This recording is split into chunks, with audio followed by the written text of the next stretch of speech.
All right, and we are back. And similar to what we did with the selective summons, I just want to do a video kind of bringing it back to the front. I have the same video and it really hasn't changed, but might as well just get it out and put it in this playlist as well. And this is talking about your hero's contract and why I basically just rocket fired off Water Valkyrie. So first of all, just want to say thank you for all the support on the videos. If you are new here, go ahead and give it a like if you like and subscribe. We got more Monster Super League going to be coming down the pipeline and other content. So let's just jump into these three Astromons. So I'm going to start with the low man on the totem pole, unfortunately, and that is Wood Odin here. And she's a respectable attacker. You get her Evo 3, 6. She has almost 4,000 attack, and Ultimate Evolved, she jumps up all the way up to 4,300 base attack. Not too shabby. So I want to preface that this Astromon, that is not too bad. And later on, she is pretty much a headache in PvP. She can be. But let's talk about her kit, though. And this is... We'll ignore the ultimate skill. This is for ultimate evolution. But let's say on the off chance you have a variant to use. The one you get out of the hero's contract isn't variant, so this really doesn't matter. But let's just do a perfect world since this is what you have to work with. So let's say you had the variant, and we look at everything else. So first of all, giving more HP, sure. Certain Astromon will benefit off that, being a little bit more tankier to live through things. Of course, we can argue that. However, we want to talk about HP Siphon here. So HP Siphon comes out, and the problem with this is it only heals her. So this is why I say in PvP she's a pain in the butt, because she'll heal herself because of the damage she deals. She deals a lot of damage because she's an attacker. So this makes sense for her kit for that. But she really doesn't bring anything to your team. Outside then, you have your active skill, you have a defense down. And these really just don't synergize as well as what you'll see with Water Valkyrie coming up here, and being a team.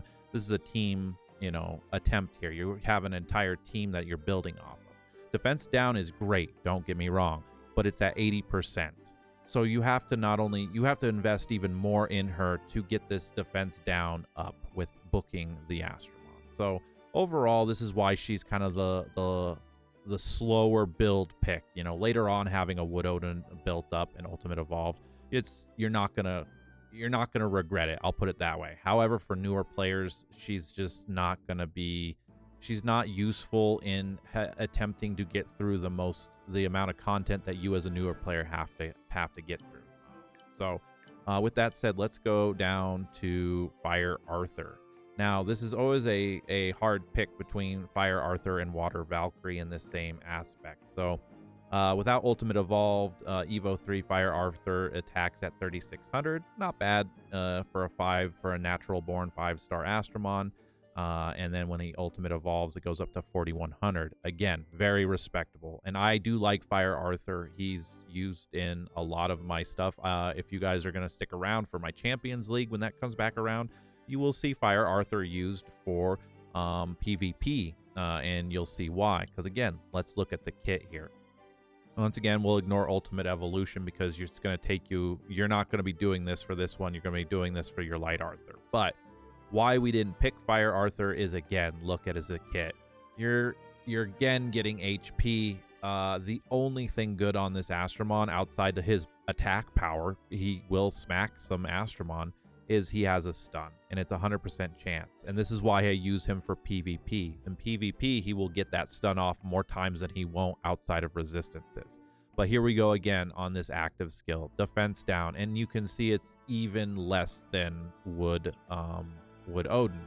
So if we were going off just the chance of this even proccing, Arthur's already at a disadvantage to what Odin was, and he has lower attack power. However, it's just because of the stun in PvP. Crowd control, or CC for short, is at a premium. That is how you're going to win matches. The more you can stun the thing that is going to annoy you or outpace you, is how you're going to win most of the time. Unless you have, the big old stall builds that are out there that you can have a beefy, tanky, unkillable thing. I'm looking at you, Light Shinra. This just Yeah, grumble, grumble. But yes, it's just the kit here. It just doesn't really suit trying to progress your account. And that brings us to why this is your number one pick. We already talked about you, Persephone. Let's go into Valkyrie, okay? Now, Valkyrie at Evo 3 level 60 is 3,800 attack power. Very respectable for a water astromon. Ultimate evolved up to 4263. Just a little bit underneath Odin. However, that it really doesn't matter here because this is where she surpasses being the attacker. And you've noticed all three of these are attacking astromon. And here's why. Let's look at her kit. And again, perfect world here, not including the ultimate evolution, variant skill, already like it. Your attack power goes up. The harder you hit, the faster you're going to get rid of the thing trying to kill you. That's plain and simple, right? So look at her first skill. Just straight up attacking is damage dealt by 50%. Predator is awesome, and that is why we want it, okay?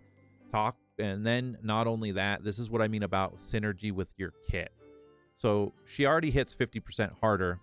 Then she gets her SP up and she does her active skill and is 100% chance to put the defense down by 70%. Now, 100% isn't guaranteed. You have resistances, but more times than not, you're gonna see this unless the boss is just immune to this stuff, which that's sadly to say a lot of what Smart Study does with some of this. And it's to promote trying to put different, teams together to beat stuff, but it gets annoying after a while. But I digress. The point is you get defense down. So now you've reduced their defense by 70%, and you are now going back to your normal skill, and you're hitting 50% more at the reduced defense. Water Valkyrie is going to destroy something. And I can even say this is where she works for both PvP and PvE. She will hit something very hard. You have defense down. And especially if that is Fire Astromon on the other team, it is super dead. And that's where building her up in the same way as an attacker is good.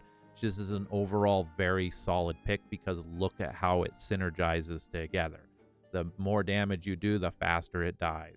Whereas the other two, Arthur can stun it and try to put it on defense down, but he's not increasing his attack power. He's not getting that from anywhere. You can do a lot of things. And like I said before, I like my Fire Arthur. I use him for different types of content.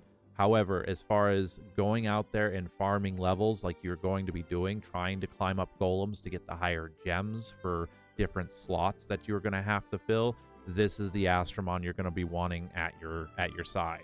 So, yeah, that is basically why I have picked this Astromon for your hero's contract, and why I picked it for myself is it's just going to work out for a longer time. Again, you're looking for the longevity. You're not looking for the short term for a lot of this.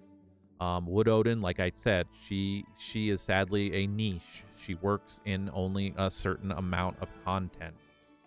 Doesn't mean that you shouldn't build her eventually and have a nice, good attacking Astromon that's going to be able to live. She's going to be able to keep herself alive on top of a chance of defense down. Of course. Same thing with Fire Arthur.